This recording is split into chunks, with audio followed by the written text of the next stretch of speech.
Está Iván Kachanowski, gracias Iván por venir. Vos sos sobrino de Sobrino de Roberto. sobrino de Cacha, digamos, de Roberto. Y está Sergio Chousa, gracias Sergio como siempre. A ver, quiero hacer un punteo rápido con ustedes, ¿no?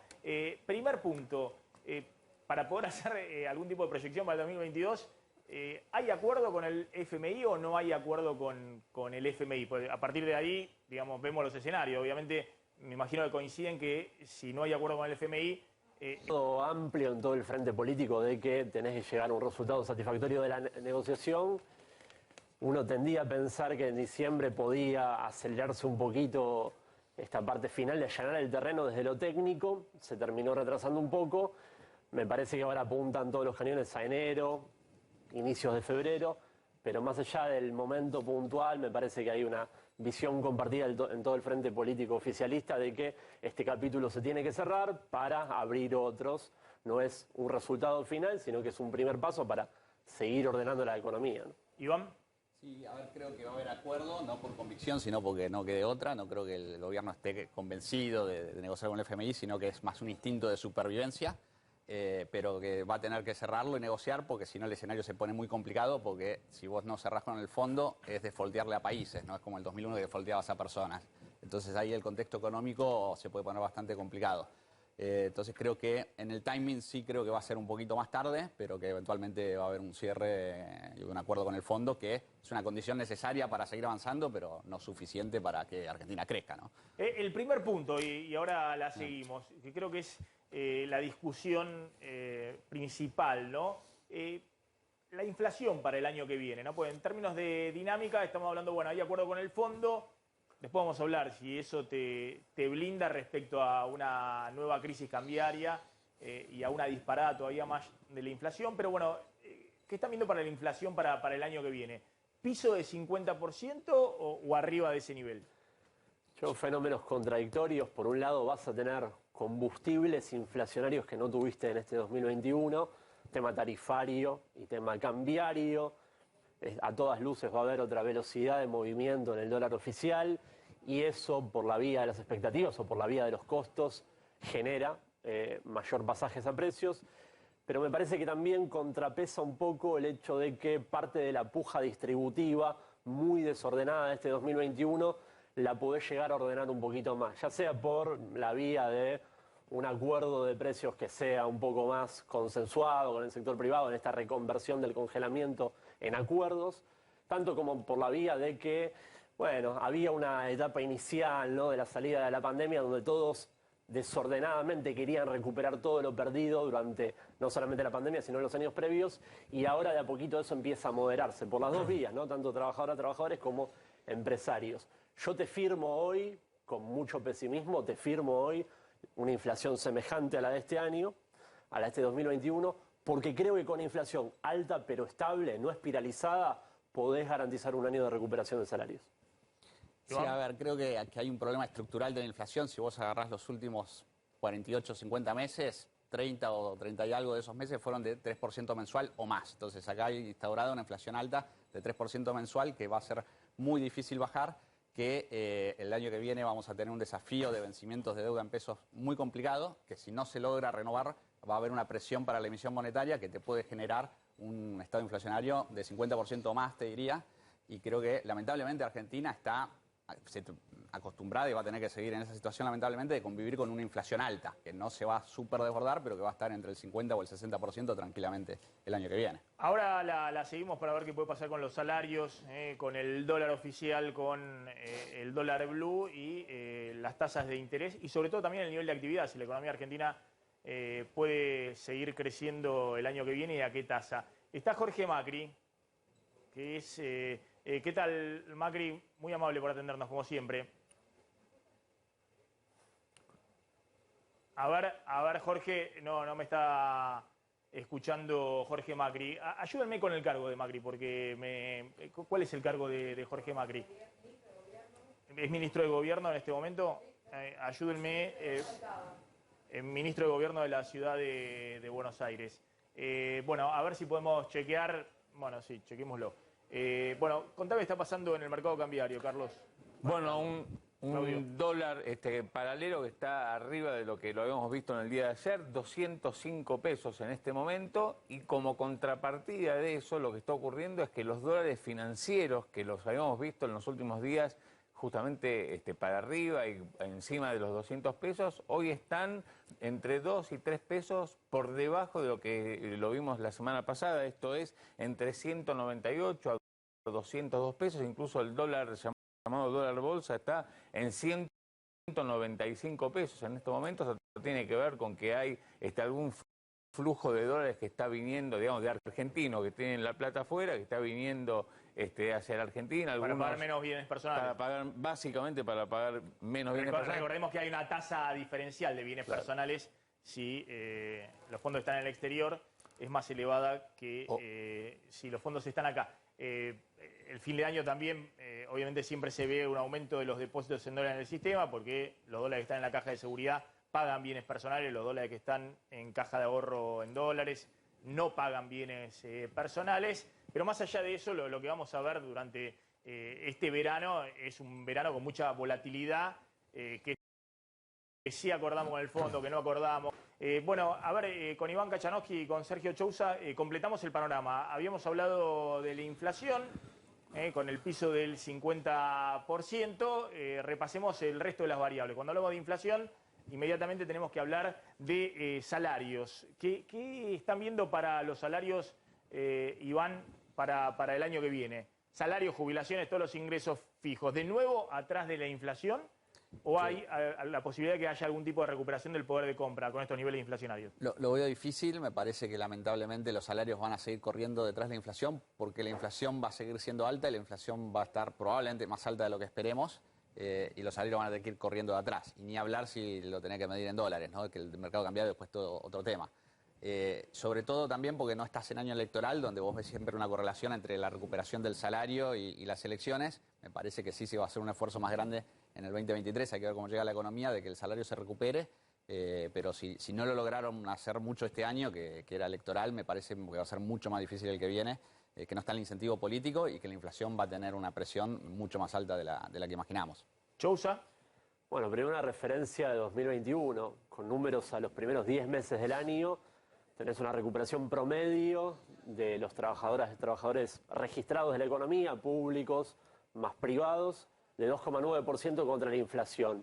Obviamente es muy heterogéneo, en esa bolsa tenés de todo un poco, algunos que recuperaron mucho, otros que perdieron y otros que más o menos quedaron empatados. Y también es cierto que venías de atrás, corriendo de atrás, y después la inflación en la segunda parte del año se empezó a mantener un poquito más estable y empezaron a jugar los efectos de las revisiones de paritarias de la segunda parte del año.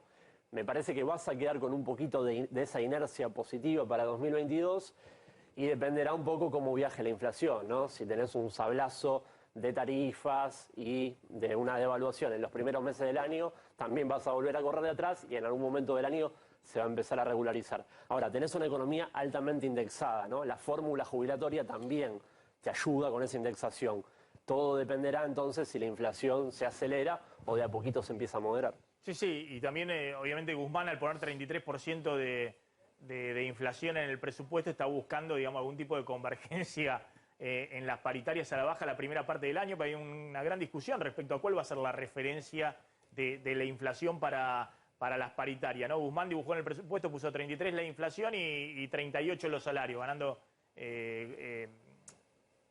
5 puntos o 37 los salarios. Pero bueno, eso es una ficción. ¿Cuál va a ser la referencia? Claramente, si la inflación se acelera en la primera parte del año al 55% anual, ahí los jubilados que supuestamente podían recomponer a partir de marzo, porque entran a jugar los aumentos salariales indexados con la nueva fórmula, con aumento muy fuerte de la recaudación previsional y de los salarios de esta segunda parte del año, quedan de nuevo atrás. Si la inflación se estabiliza en el 50%, pueden ganar un semestre respecto a cómo venían hasta ahora. Bueno, rápidamente, además de esto, el próximo punto para 2022 es crecimiento del PBI y el empleo. ¿Sigue la recuperación y a qué ritmo, Iván? Yo creo que la recuperación se va a empezar a estancar básicamente porque Argentina ya tenía ese problema, era un problema estructural. La Argentina del 2011 en adelante que no crecía, después tuvimos el golpe del coronavirus en el 2020, caímos bastante. y empezamos a recuperar, pero Argentina va a volver a los mismos problemas que tenía antes, es decir, estaba estancada por una razón.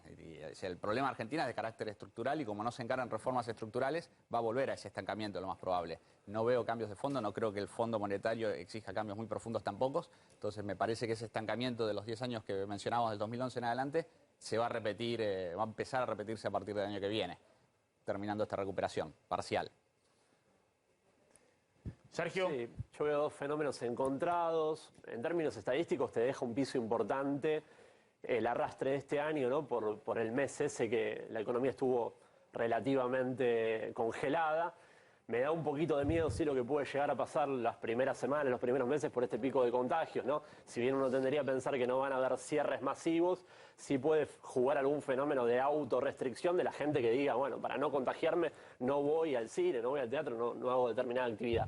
Y sí me parece que va a estar muy supeditado la velocidad de la recuperación a la disponibilidad de dólares. Por eso me parece que un acuerdo rápido, ¿no?, en los primeros meses del año, pasando esa página, es importante porque te va a dar un poco más de oxígeno para alimentar al sector privado productivo para las importaciones, y eso es economía, eso es actividad económica, y eso garantiza que la recuperación sea más consistente. Ponemos el próximo punto, así vamos a concluir el tema de las proyecciones 2022. El próximo punto es dólar oficial, 160 pesos a fin de año. Ahora van a contestar, pero tenés una información de último momento, sí, Carmela.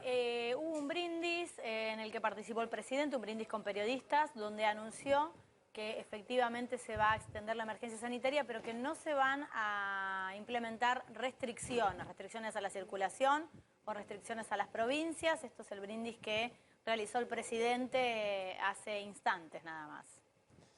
Bien, a ver, le respondemos. ¿Cómo están viendo? Esta es la gran discusión, ¿no? ¿A qué nivel se estabiliza el tipo de cambio oficial? Es decir, ¿cómo corregís el atraso cambiario de este año? Si va a ser gradual, si va a ser con un salto brusco, un salto discreto o no, y de eso va a depender mucho también la dinámica inflacionaria, ¿no? Yo vengo contando el efecto 2013-2014, lo que le pasó a Kicillof, ministro de Economía, que trató de salir del atraso cambiario que se generó en la campaña electoral del 2013, fue llevando más rápido el tipo de cambio oficial, como dice Guzmán que lo va a llevar ahora, equiparando a la inflación, pero en algún momento tuvo que pegarle un salto del 20%, junto con una suba fuerte de la tasa de interés para estabilizar la dolarización, porque si no, seguía la dolarización y no podía estabilizar el tipo de cambio oficial, aún con cepo, y eso generó un salto inflacionario muy grande en el 2014, con un proceso recesivo porque la inflación quedó muy adelantada respecto a salarios y jubilaciones. En un momento donde había mucho más reserva en el Banco Central, donde había una brecha más chica de la mitad de lo que es hoy, del 50%, había mucho menos inflación. Tenía 25% de inflación y saltaste al 40%. ¿Qué están viendo para este año? Guzmán dice, bueno, vamos a ir llevando el dólar oficial con la inflación, pero claro, pone en el presupuesto un número de inflación que nadie le cree, 33%. ¿Qué puede pasar en esta secuencia de corregir el atraso cambiario, que además está presionando fuerte, me dicen el FMI? Bueno, yo creo que el atraso cambiario va a ser uno de los grandes temas del año que viene. Creo que mencionaste los puntos más importantes. Siempre que hay una perspectiva de evaluación hay tres variables claves de mirar. Una es las reservas internacionales, que están muy bajas. Otra es la brecha cambiaria, que está ahí alta en 100%. Y otro es el atraso cambiario, que se empezó a gestar desde marzo de este año, que en algún momento va a haber que tratar de encararlo. Y se te están juntando tres variables que te van dando todo a entender que en algún momento, con mayor velocidad o con menor velocidad, el tipo de cambio oficial va a tener que hacer alguna corrección. Definitivamente, Maxi, creo que no es sostenible, obviamente, la dinámica cambiaria que se dio en 2021. Lo que pasa es que tenés que darte una estrategia para ver cómo corregís, ¿no? Si vos lo vas llevando gradualmente casi a modo de reglita, también tiene sus contrariedades eso, porque le das previsibilidad también a los exportadores de que todos los meses te va a subir un tanto por ciento y eso te retrasa, te puede generar incentivos al retraso de las liquidaciones. Así que yo iría más por un régimen más de sorpresa, ¿no? Un mes un poco más, porcentualmente, otro mes un poco menos, pero garantizando que se parezca mucho más a la inflación que a lo largo de este año. Igual te hago una salvedad, ¿no? Si vos acumulás 2020 con 2021... el dólar oficial y lo ajustás por los precios internacionales, que eso es algo que muchas veces no se hace, pero hay que hacerlo, porque la verdad que lo que exportamos tiene un valor y no es el mismo que 2019, no estás en una situación de atraso superlativo, nada que no puedas corregir en el corto plazo. Y finalmente, ¿no? Porque esta secuencia, este desfiladero estrecho que va a transitar la política económica en los próximos meses, depende mucho también de lo que pase con la brecha cambiaria. Es decir, si esta aceleración del tipo de cambio oficial, junto con el descongelamiento de tarifas, es decir, las dos anclitas que tenías este año para sujetar la inflación, las levantás. Pero al mismo tiempo tenés que poner el ancla en otro lado. Bueno, es el ajuste fiscal y monetario que se está negociando con el Fondo Monetario, y el termómetro de si eso funciona o no funciona para que no se te desbande todavía más la inflación es la brecha cambiaria. Es decir, si la brecha cambiaria se puede mantener con un techo actual en 200 pesos, mientras se corrigen todas las distorsiones del resto de los precios relativos, no se te dispara ese techo de la brecha cambiaria en 200 pesos. Bueno, la pregunta es, ¿el dólar paralelo se puede estabilizar en términos reales en estos niveles? Es decir, para adelante, ¿puede el dólar paralelo perder frente a la inflación, a la tasa de interés, al dólar oficial, al resto de las variables? Yo creo que vas a vivir un año, así como vamos a convivir con una inflación alta, vamos a convivir con una brecha alta. Puede ser que sea un poquito menos y va a haber un sinceramiento del tipo de cambio oficial, pero está todo muy complicado en ese sentido. Me parece que la brecha alta está para quedarse y que es difícil que eso cambie, y en definitiva lo que va a marcar la diferencia acá es qué pasa con la demanda de pesos, porque si se te cae la demanda de pesos, eso te va a alimentar un poco el mercado del dólar. Entonces creo que es más importante mirar qué pasa con el peso, porque eso te va a condicionar qué pasa con el dólar. Bueno, acá puedo coincidir un poco más con Iván. Me parece que el tema de la demanda de pesos se viene a todas luces una suba de la tasa de interés y es un poquito, se lo va a empezar a moderar. A ver, yo creo que la discusión sobre brecha con este régimen cambiaria es estar en un laberinto, ¿no? Tenés un problema, lo tenés que resolver, obviamente con una devaluación es pan para hoy, hambre para mañana, porque vos devaluás y en un par de meses eso te termina desordenando las cotizaciones paralelas y volvés a los mismos niveles de brecha o semejantes. Me parece que cerrar el programa con el Fondo Monetario te va a dar una posibilidad de anclar expectativas y a partir de eso moverte a otro régimen cambiario distinto que el que tenemos hoy, que está totalmente desordenado.